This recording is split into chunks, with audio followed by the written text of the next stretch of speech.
Hey there, it's Friday, January 6th, 2017. As always, my name is Jake Baldino. Welcome back to the Friday show. We've been taking a break. Felt really good. Well, we're here to talk about video game stuff again. Not really a lot going on this week, but the first thing we do have to talk about is CES going down. Now, we're only going to briefly highlight some things because we're actually working on a video about gaming stuff at CES. But the biggest things I wanted to talk about first and foremost is, of course, Razer. Razer, I don't know if you guys know, always likes to come out and show these amazing, wonderful things that are really just concept designs that they may end up never really even making. And this year, it's the Razer Valorie, this incredible three-screened laptop that I thought was absolutely stupid and idiotic until I watched the actual trailer thing for it and they showed Titanfall on the three screens and I was like, all right, I'm in.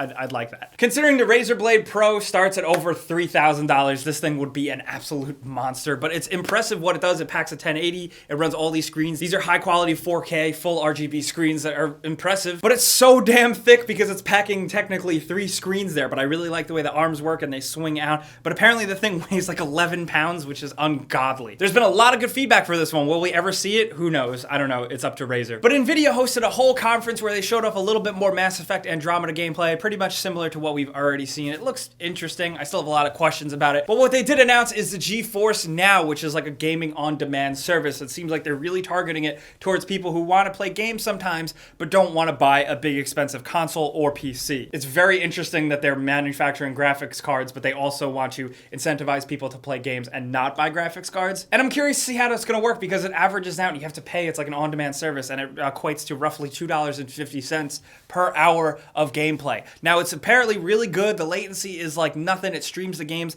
at full power right onto any laptop or weak computer you have. But at $2.50 an hour for gameplay, are people going to catch on to that? Because it's still an NVIDIA thing and it's very much more in the hardcore scene, but hardcore people are going to scoff at this like we are. So I do think it is good for someone who just owns consoles and wants to play a really good PC game, but other than that, I don't really know how it's going to work out, but I am going to pay attention to it. One thing at CES that caught my eye, there's a lot of new VR announcements. This is me being a big VR fan. Like, they announced new accessories for Vive and Oculus Rift, but this one startup, Cerevo, had something really cool, and it's essentially haptic feedback VR boots. Finally, we can kick shit in VR. It's all I've ever wanted. If you're ever playing standing VR and, it registers your hands and your head, but to not have any feet whatsoever is very odd. But what these things actually do is use different levels of haptic feedback to actually stimulate the surface that you're walking on, or if you kick things. Like, there's actually differences between feeling soft ground and hard ground, and I think that's kind of awesome. These things are very much still in the works, and of course this is very, very much an enthusiast thing because it's not going to work with every game and it's going to require a lot of tweaking, but apparently it's going to be estimated between $1,000 and $1,500. So I guess the future is still really far off, but it's cool to get little inklings of it. And that's honestly why I like CES the most, is for that weird high concept stuff like that.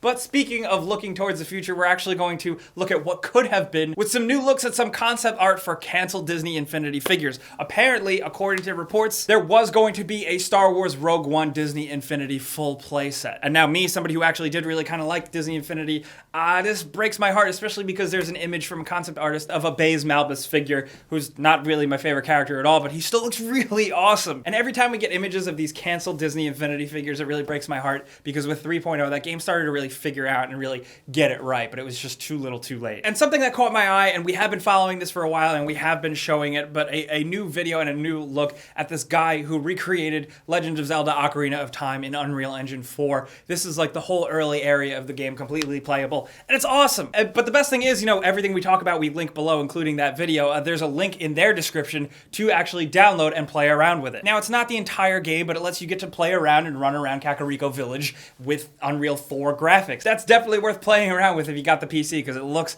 amazing, especially because Nintendo is going to come down hard on this thing soon, so you might as well get your hands on it now while you can. Taco Bell testing value price taco burrito.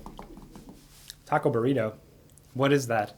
Isn't a burrito already a taco burrito? Taco inside a burrito.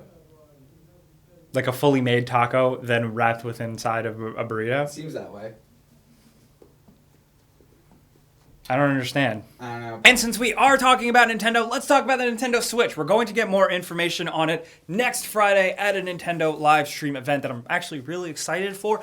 But There has been some leaks and rumors, as there always are. A UK retailer has accidentally listed a Nintendo Switch at around $250, which goes very close to speculation that a lot of people have had with the price. And that's cool and all, that's great. I think that's a good price. But it also leads me, the bigger question here is, with a 3DS costing $200 and a Nintendo Switch costing $250, what is the product line going to be like? Like, what are they doing? Yeah, so I really wonder if Nintendo is going to scale down the Nintendo 3DS. I mean, the Nintendo 3DS has been out for a while now. And if the Nintendo Switch is $250, that will definitely eat a 3DS XL's lunch any day of the week, I think. We also got a lot of questions about the Nintendo Switch, honestly, but hopefully all will be revealed next week. Moving on to our new segment for 2017, the Deals of the Week section. We've kind of been listening to what you guys responded to, and what we talk about occasionally on the Friday show is when a cool deal pops up. So now we're gonna always try and bring you guys cool things. This section isn't sponsored or anything at all. It's just where we highlight some cool stuff that we found on the internet that's cheap. First and foremost, speaking of cheap, actually, Mass Effect 2 is free on EA Origin for PC. So if this is something you want to get down with, you totally should, because Mass Effect 2 is my favorite Mass Effect game. Sure, you got to deal with Origin, but it is getting better here and there. Linked below,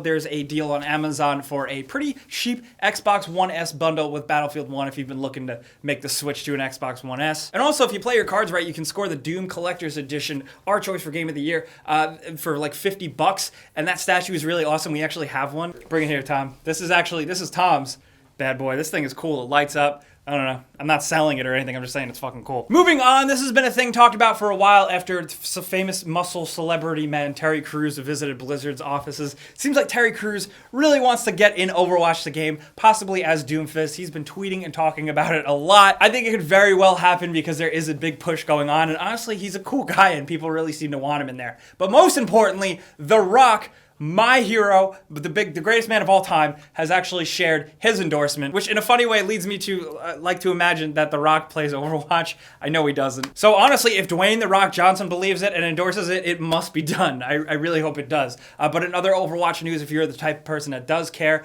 Roadhog has actually been nerfed. Whether you like it or not, he's being adjusted. But something that came across my feed that I don't know how I feel about it. Clueless Gamer, that whole Conan O'Brien segment where he plays a video game before the game comes out and he has no idea what the hell he's doing. And he makes some pretty funny jokes about games from someone's perspective who never has played the game. They're actually making a spin-off television series about it. Without Conan O'Brien. So, like, I don't know what the hell that's going to be. Probably trash. I mean, some people really don't like it, but it gives Conan O'Brien a good opportunity to riff and make some good jokes. But without Conan O'Brien, I don't understand what it's supposed to be. Also, we linked it below. There is a very cool trick to check up on the health of your DualShock 4 controller. You basically use the DS4 Windows application, and it shows you what settings to go in to actually fine-tune and check the complete accuracy of your controller down to input response time, latency, and general health of the analog stick and the buttons. And honestly, it's kind of cool, especially if you're a tech nerd into this stuff. You can see just how well and how accurate your controller is. So if you're bored and maybe you're possibly like a tech tweaker, this looks like a fun thing to mess around with. But you guys know what we have to do now, the game giveaway that we haven't done in a while. Every single week, you know the deal. There's a link below, you click it, you enter once and you sign up, and then you're signed up forever. And then every single week, I close my eyes, go in and randomly choose a winner to win a free console of their choice. Yeah, we're giving away consoles and we may ramp it up even more soon, but this week's winner is going to be this cat right here. Congratulations, BongLord420XXX. Also, if you feel inclined to check it out, if you haven't already, I'm bringing back my personal channel for 2017. I posted a video if you want to see me ramble about Rogue One. I'm also going to post my personal top 10 games of 2016 soon, so check it out. But that's it for this week. It's the first week back. It's a slow week. Bear with us. Let's talk about CES. What is the coolest thing you have seen? And what do you think we should include for our CES video that we're working on over the weekend for like gaming stuff? Also, how do you feel about like a deals of the week type section? If you ever come across anything, be sure to tweet it at me at Jake Baldino. I'm on Twitter, Facebook, and Instagram, and all those places. And do you think a Clueless Gamer TV show could work? Did you even like the original segment to begin with? Let's talk about any of that stuff down in the comments on social media. I'll be there as usual. And you know, I hope you guys are ready for 2017 because we're editing a lot of cool stuff. I'm really excited about it. Can't talk about it yet, but we will soon. But as for now, you guys know the drill by now. Liking and subscribing helps us out a ton. But I'm Jake Baldino. Thanks for watching, and we'll see you guys next time.